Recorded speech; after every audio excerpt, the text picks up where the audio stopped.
Hi everyone, welcome back to another episode at Teen Meets, and I'm Katin Ong, and today I'm here with my friend Talan. So, Hi, hi. everyone.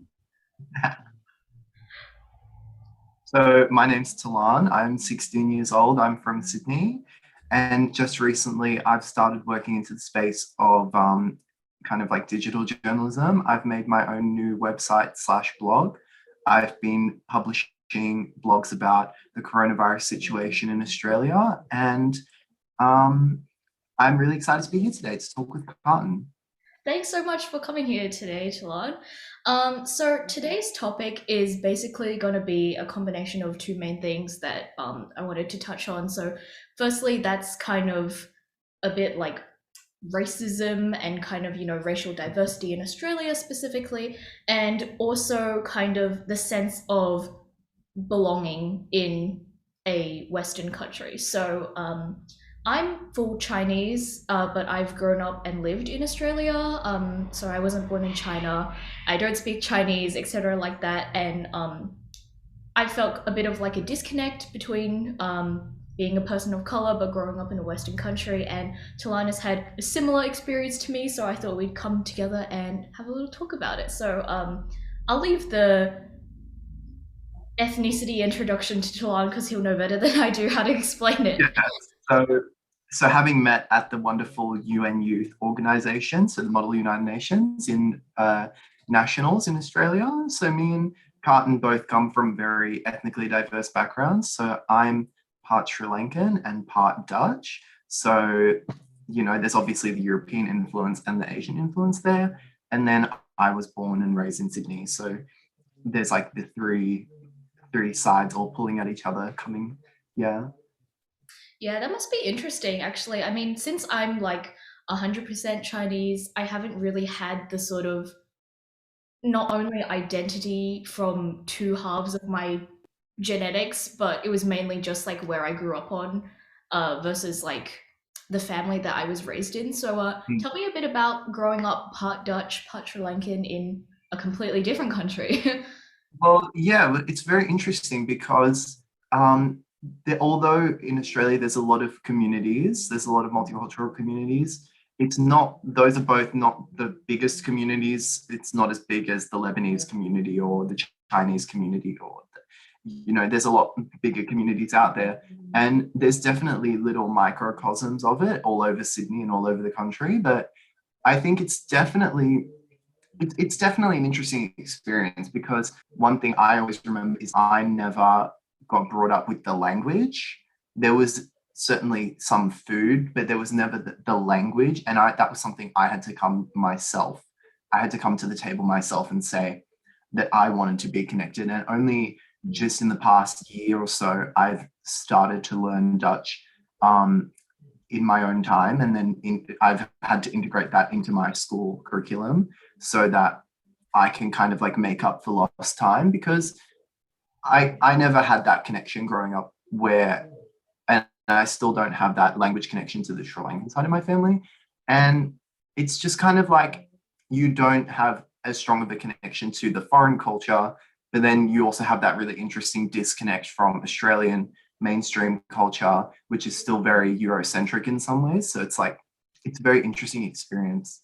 Yeah, 100%. And I hear that a lot from some of my mixed friends as well, who like there's three kind of different places that they can all sort of pull inspiration and identities from. But yeah, I definitely had the same sort of experience as you.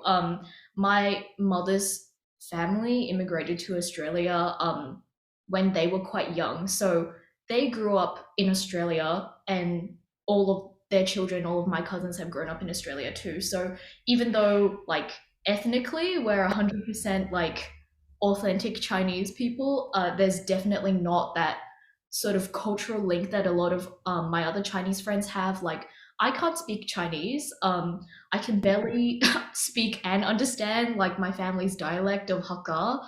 Um, so I've had to do the same thing as you, like integrate it into my life by doing it myself. Like I learned Chinese at school. I've learned it since year seven, but it wasn't really surprising when some of my cousins didn't feel the connect to the language. So I have some cousins who've learned French, Spanish instead of Mandarin. Um, and I just thought it was interesting how we all kind of like went our own different ways. But I guess everyone has their own ways of, connecting to their own culture. Like you said, with the food, that was mainly my version of doing it. Yeah. Like, of looking at my grandmother, like cooking in Chinese New Year, I was like, whoa, I didn't know that we could do this. But yeah, in terms of language, pretty lost. Since I never grew up in China as well, I don't know a lot of the intrinsic sort of like customs or etiquette, that sort of thing. I grew up pretty whitewashed, as you could say. Yeah, and I think it's very interesting because with languages like Chinese, or in my case, Sinhalese, it's very difficult to pick it up later on because they're both script languages or character languages. And it's definitely not easy to make up for that much lost time. And as you said, like I also grew up in Australia and I never really spent time living in any other country for an extended period. It was only ever leaving for holiday and and you come back and you go back to the same sort of European style Australian life. And then it was never really a connection there. And then you come back and you come to Australia and you get these questions of, well, surely you're not Australian, and like, but where was your dad from? And so about that, so that means you're not Australian. So it's really hard because you have this disconnect on all sides, and it creates a really unique dilemma for people who aren't European, who are people of color or come from a more multicultural background in Australia. Definitely. And that feeling of kind of not necessarily knowing like which kind of culture or side you identify with can be kind of challenging as well. Like I have found myself too Asian for a lot of white people and too white for a lot of Asian people as well. Like yeah, definitely growing up through high school has presented its unique set of not really challenges, but kind of interesting life experiences where I'm lucky to have friends who are also Chinese, so I get to kind of bond with them on that side. But at the same time, I was never really able to connect with them that closely because like I didn't speak the language. I'd only been to China like once when I was really young, and so as far as knowing in detail like what it was like to grow up Chinese, I had really no idea. But obviously, I was not fully Yeah, Australian either, and I got a lot of the questions when I said I was Australian, like, "Oh, but where are you really from?"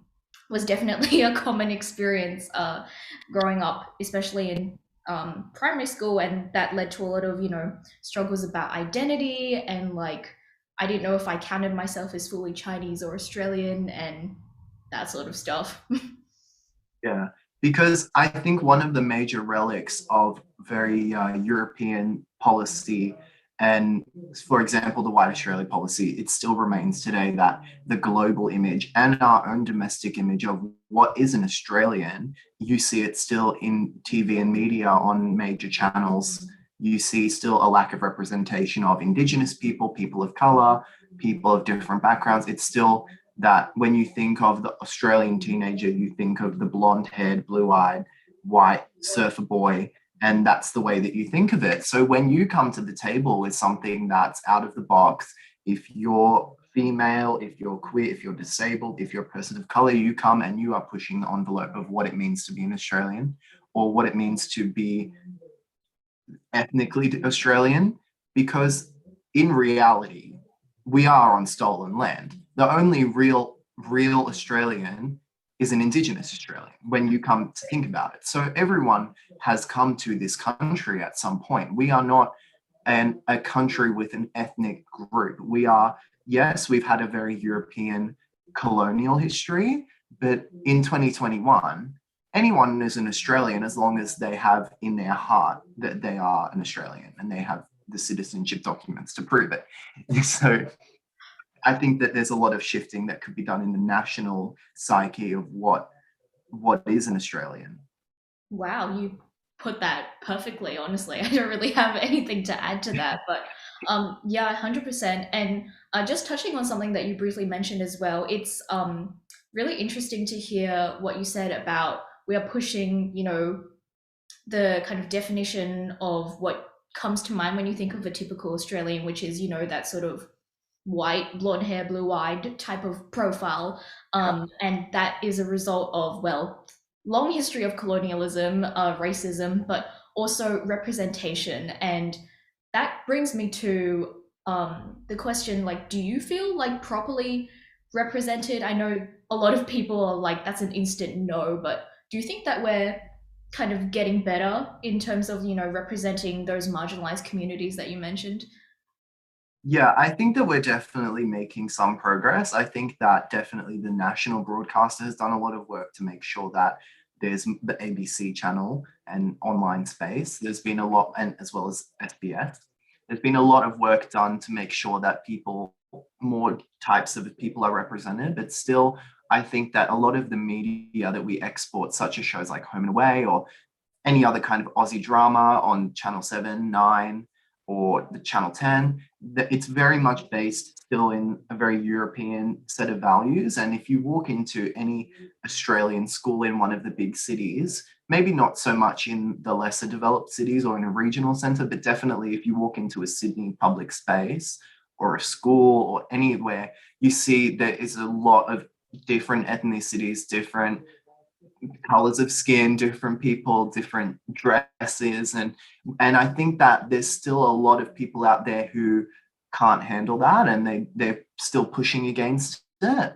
I think we've seen that with campaigns like Pauline Hanson's Ban the Burqa, or people who are Islamophobic, or they are scared of Sharia law, and they have a lot of phobia around people who aren't European because they don't get it. But in that, I think there's so much more that we can do to help educate people and to learn more about other cultures, because I think a lot of the formal education and formal knowledge that Australians come across in the schooling system or in free to air television and things like that is still very much European based, and it takes a lot of own seeking to find out more about Indigenous history, colonial history. And in the modern age, there's still a lot more that needs to happen to get proper representation of disabled people, queer people, people of color, and even some shows and programs from overseas have actually been the push for more representation, because we've seen things come out of Hollywood like Crazy Rich Asians or some of the Marvel films with majority Black or Asian casts.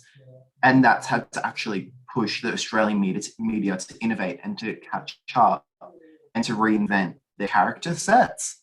But I think a lot of people still don't see the need for that, or they think that that's just lunacy. But it is really important. I think there's always more work to be done to ensure that what an Australian is in the media is also something that we need to be looking at. Yeah, 100%.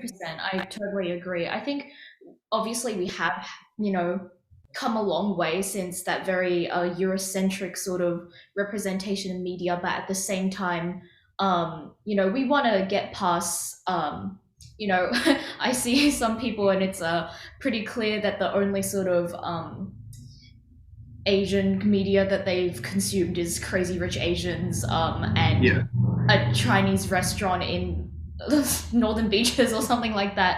But I think we are slowly moving in the right direction, which brings me to the question of like, obviously, we have the importance of knowing that, people of color, marginalized communities, like you said, queer, disabled, lower socioeconomic people need, particular places that they can feel heard, listened to, and recognized because they might differ from the norm that we've constantly been fed all these decades of, rich upper class white citizens.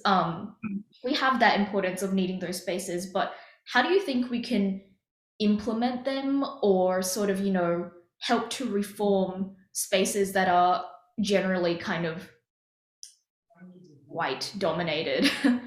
Yeah, I think the work starts from a young age. I think the work really does start from a young age to ensure that Australians don't just get the white history, but they get the true history. And also to ensure that we try to remove bias in the way that we make decisions, in the way that we think about other people in public.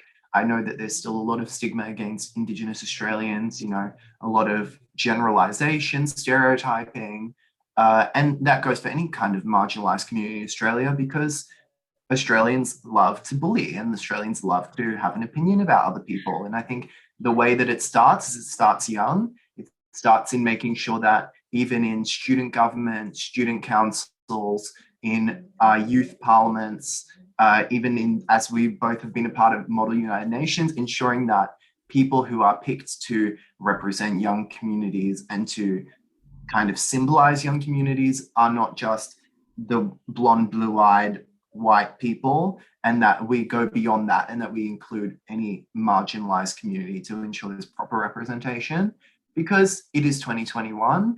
And while for a long time people have said, oh, well, people from marginalized communities don't apply for these things, or they don't speak out, or we've seen in the past 12 months that there's been a lot of speaking out, there's been a lot of action, especially coming out of the United States, from Europe. We've seen a big reform in young community attitudes, influencing older people as well. And I think that the time is up. The time is up for people to say that there's not enough ability to ensure there's representation, because there's definitely candidates out there. I think, of course, in the grassroots level, in your friend groups, not just, like ensuring that you make connections with other people, but especially something that has a really big influence and that people feel seen and represented and wanted is definitely representation in student governments at young ages. And also just on the media again, like one thing that I've seen was a report that was conducted about news presenters. And I think there was a shocking statistic that only something under 2% of regional news hosts were people of color. Oh wow. And I think that for me, or for you, or any person of color, or from someone from a marginalized community, we need to ensure that media, not just in Sydney, not just on your urban radio station or TV channel, like in the regions, everywhere across this country, that people feel represented, people have someone to look up to, and people feel like they have the opportunity to make it to that space themselves. And that we remove the, oh, but I'm not white, so I'm not good enough stigma that's often created by Australians. And I think one of the main ways that people can feel represented and feel like they have a space in society in Australia is to really rethink, well, if this person is able to be the school captain or be the youth MP or whatever it is, I can be that too. Yeah. And I can make it to that space, and I have hope. And I think that can break down the stigma and pain that a lot of people of color or other minorities have experienced in this country, of feeling unwanted, feeling like politicians don't want them here, like they can't express their values, like they can't express their religion. And I think that's one of the main things. I think there's a lot that could be said, but that's one of the main things for me. Yeah, I couldn't agree more, honestly. I think something that comes to mind when you were saying that, we want to create that space, especially from a young age, it's like so crucial to establish that sort of teaching acceptance, because racism is not something that's intrinsically like a personality trait that you just get. It's taught from ignorance and reinforced only by societal pressures and whatever else you have. But something that you pointed out there was really interesting in what you were saying about, we want people to feel heard, but I think what's interesting is that a lot of quote unquote allies who try and be supportive but actually sometimes create a bit of damage is that they say that they want to support these marginalized communities, but they can't stand how people of color, like, they won't shut up about it, or like queer people, like, oh, they have to make that their entire personality trait. And it's really interesting to hear, because it's like we're doing this, like, this is not our entire personality trait, but it's almost kind of had to be, because you've judged us so, like, at such a face value that it becomes a really big part of our identity. And your straightness, your whiteness is we don't say it's your entire personality trait, because for you it's catered to in society. You know, you've never had to suppress these views, whereas we've, you know, Yeah. obviously had to do things to ensure like our safety and success in society. That was just something interesting I had. But just leading off of your point of, you know, what you said earlier, obviously we want and need the help of, you know, allies, other people of color, marginalized communities, to overall create a more accepting space. What's some sort of advice towards people, maybe since we focused on topics like race, maybe let's say like white people, for example, on how they can, you know, help create like a lot more equality, places of equality, because I know obviously lots of white people are not racist and they do want to help, they just can't really shake that sort of white guilt that can be kind of unproductive, when really we just kind of want to move forward. Do you have any sort of Yeah, I think that this is definitely something that's difficult for any kind of majority group that experiences the privilege in the situation. I think that there's definitely a lot that could be done, but the first thing is that you take the back seat when people are having a discussion or they're having a connection over something like lack of representation or feeling unheard or feeling discriminated, whatever their minority group is. The first thing that a white person or a cisgender person or a heterosexual person should do is take the back seat. absolutely. Don't come roaring out to defend yourself and, oh, but I'm not a racist, so that means like, why are you like, don't because in 2021 it's not enough to be not racist or to not Yes, be in an organization like uh, the KKK or a Nazi group actively or you. work. It's not about not actively being racist and going out and having a rally, and it's we've moved beyond that.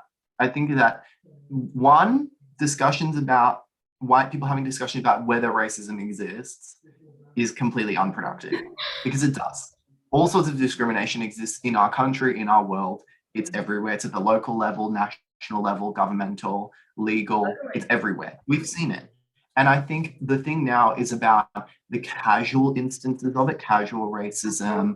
Oh, Microaggressions. he's on the phone, he's talking in another language. That's bad. Oh, why, like you're brown, so you're whatever, and using of names and casual discrimination. I think that's where we need to be moving to, having a look for someone who is a white person or whatever other majority group it is, having a look at your behavior, and not just your behavior, but at the really intrinsic level of yourself. And that means that you will make mistakes.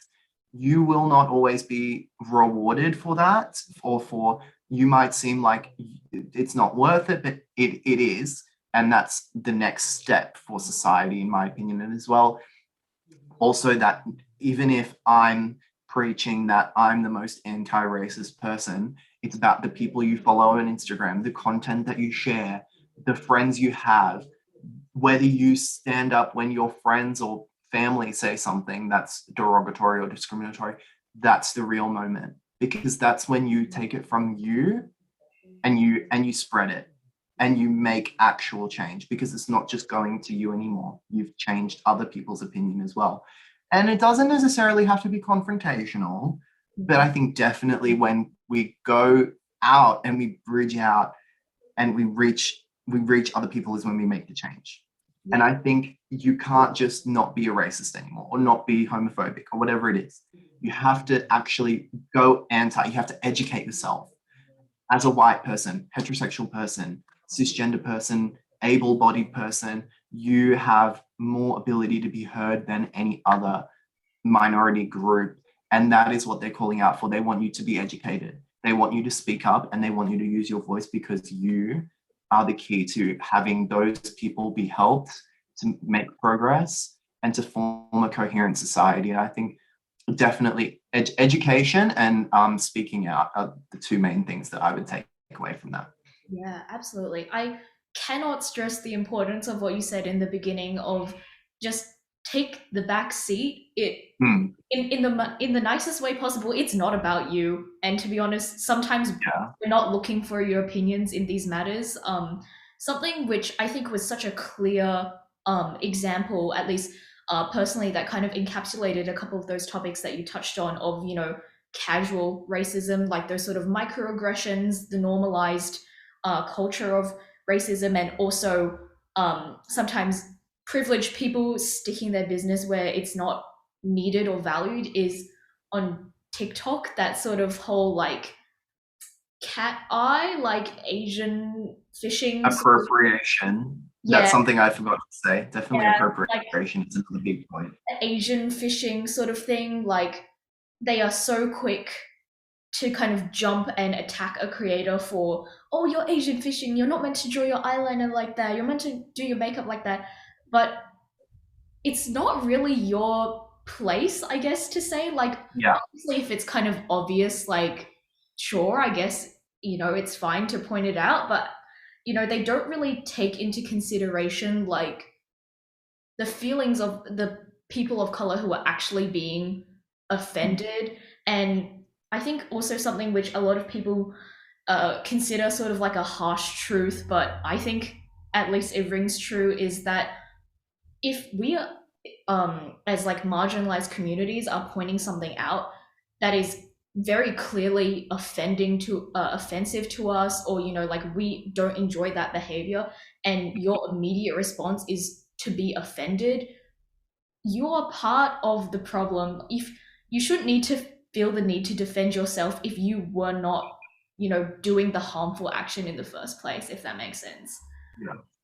Because And it's about understanding what's wrong and then noting it down, apologizing if necessary, and not making a big deal about it.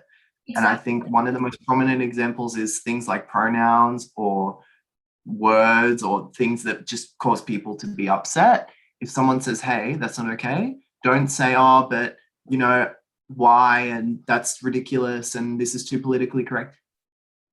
No, you should take the back seat. It's not your place. You should just sit down, and you need to understand, and you need to not make a big deal about it. You need to normalize that you were not in the right. It wasn't your place. You just apologize, correct yourself, move on. Absolutely. I couldn't put it any better than that. It's all about amplifying the voices of, Mm. marginalized communities. You're not trying to speak for them. You should just focus on, helping them like reach that message to other people. And that's where, Yeah. actual change, actual, educational moments take place, is when, you're not being defensive, you're just learning and, taking things in. And, like, people make mistakes. I can understand that, but I think um, a lot of the like, oh, don't they deserve a second chance? Only should happen if they've actually made the effort, to do better. I could talk for Yeah. hours about like cancel culture and like casual racism and that sort of thing, but Yeah. yeah, I think really what you said is summed up, really well, a lot more eloquently than what I did. But yeah, your insight has been absolutely incredible. Thanks so much for your time, Telaan.